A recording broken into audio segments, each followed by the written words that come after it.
சொல்லுடி, என்ன பண்ற? மோகன், உனக்கும் எனக்கும் செட் ஆகாது மோகன். உன்கிட்ட மணி அண்ட் பேக்ரவுண்ட் எதுவுமே இல்லை. So this won't work out மோகன். Let's break up.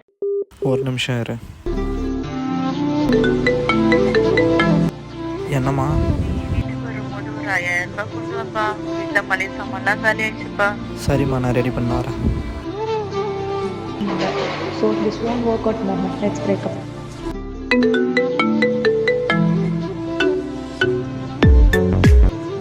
சொல்லு மச்சான். மச்சான் நம்ம பையன் அப்பிக்கிறான் மச்சான். அவனுக்கு பர்த்டேடா மச்சான். சரி கொடுத்தோம். நீ சாப்பிட ஒரு 1000 ரூபாய் கொடுத்துடுறான். இன்னைக்கு பணம் தான் கடவுள், காம்ப்ரமைஸ் தான் வழிபாடு. அதான் சிஸ்டம். நீயா கையை கட்டிட்டு வாயை பொத்திட்டு அது பின்னாடி போகணும். இல்லைன்னா அந்த சிஸ்டம் சட்ட காலரை பிடிச்சிட்டு தரன்னு இழுத்துட்டு போகும். தெரிஞ்சுக்க.